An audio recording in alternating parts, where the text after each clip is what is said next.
जय हिंद जय बिहार स्वीकार कीजिए। मेरा नमस्कार, मेरा नाम है राजेश रॉय और आप देख रहे हैं अपने चैनल सत्यमेव जयते। दोस्तों बात करने वाले हैं आज पीआरटी के लिए ये वीडियो है। और यदि आप पीआरटी की तैयारी कर रहे हैं तो ये वीडियो आप ही के लिए है। आपके अंदर ऊर्जा, जोश, जुनून सब भर देगा। साथ ही साथ सिलेक्शन कैसे दिलाएगा ये वीडियो आपको बता देगा। तो आप बने रहिएगा। आगे बढ़ने से पहले मैं आपसे हाथ जोड़ता हूँ, प्लीज़ यदि आप नए हैं तो माता सरस्वती के लिए सब्सक्राइब कर दीजिए। माता सरस्वती आपको इस सब्सक्राइब बदले आशीर्वाद देगा और आपका सिलेक्शन होगा। तो उम्मीद करते हैं अपने माता पिता के लिए सब्सक्राइब कर दिए होंगे। चलिए आगे बढ़ते इसी क्रम में हम आज बात करने वाले दोस्तों पीआरटी में देखिए, आप कितना भी कुछ कर लीजिएगा ना, कितना कुछ कर लीजिएगा, आप हमेशा माइंड में ये ले चलिए मुझे 90 प्लस आनी है। नहीं 90 प्लस तो 85 प्लस तो करना ही करना है।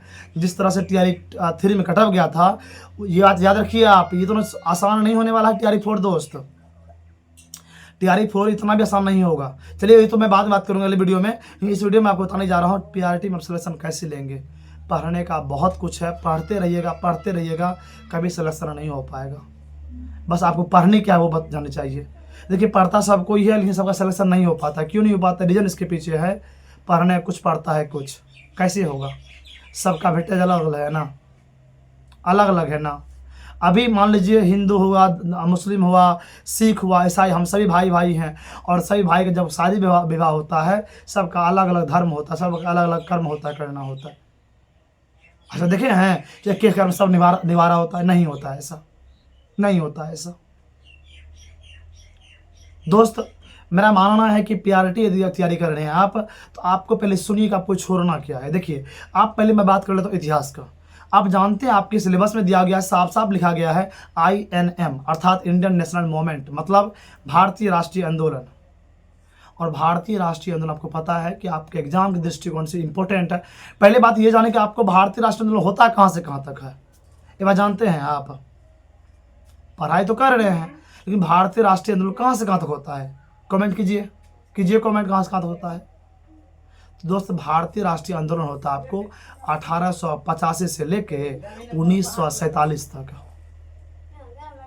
अब बोलेंगे सर 1857 नहीं पढ़ना है? हाँ पढ़ना है, बस थोड़ा सा पढ़ना, ज़्यादा नहीं पढ़ना है। लेकिन 1885 दैन 1947 तक आपको जाना है और वहाँ से ही क्वेश्चन आपको मिलेगा। जैसे मान लीजिए 20 क्वेश्चन पूछ रहा है, आप मान लीजिए 17 से 18 प्रश्न आप वहाँ से कर लेंगे। 2 या 3 प्रश्न ऐसा होगा जो 1857 से रहेगा। तो इतिहास के लिए आप अगर पूरा इतिहास पढ़ लेंगे, 7वीं का, 8वीं का, 9वीं का, 10वीं का, कोई फ़ायदा होगा? दिमाग भटिया जाएगा। जो पढ़ रहे हैं वो भी पढ़ने का मन नहीं करेगा। तो यदि आप किताबें पढ़ना है आपको, तो आप एक 8वीं का पढ़िए ना इतिहास, 8वीं का इतिहास पढ़िए। और साथ ही साथ आप जो है 10वीं में चैप्टर है भारत में राष्ट्रवाद, उसको पढ़िए ना, पढ़िए उसको। मेरा मानना है 8वीं का, 10वीं का और घटना चक्र, ये 3 चीज़ को लगा लीजिए। कोई माई का लाल नहीं है जिसे बाहर क्वेश्चन बना देगा, समझे?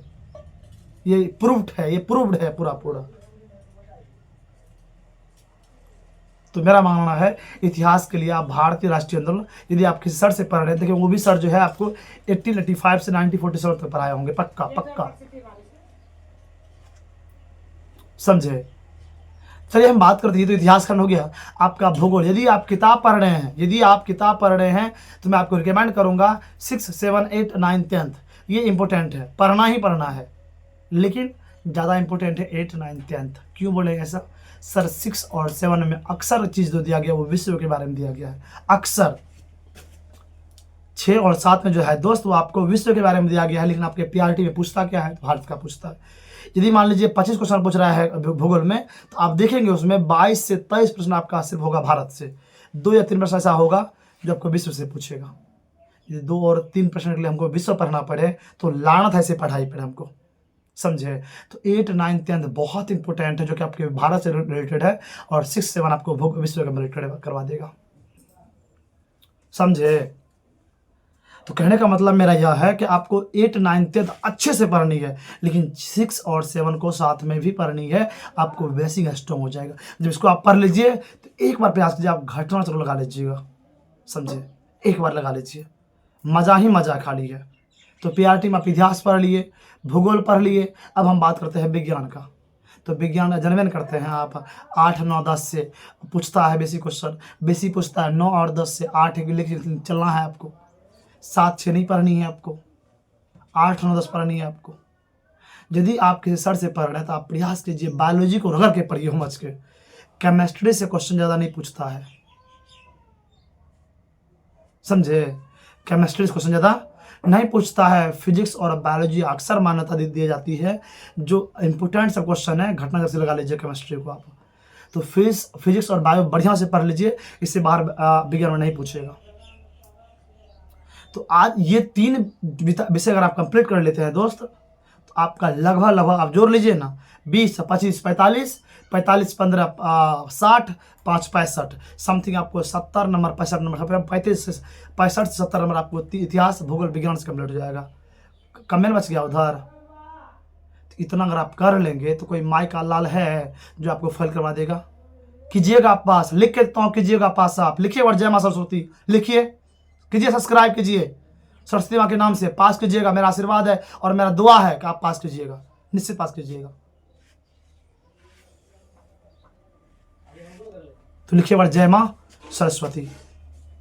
दोस्त बच गया आपका, किस में क्या किया, इसमें आपका करंट अफेयर्स बच गया, मैथ रीजनिंग बच गया। ये 3 वेटेज को लेकर मैं अगली वीडियो में आऊँगा। इसके बाद फिर आप देखिएगा अपने आप में एक जोश और जुनून। तो यदि समझ में नहीं आया होगा दोबारा देख लीजिएगा। तो तक मुझे दीजिए विदा। जय हिंद, नमस्कार।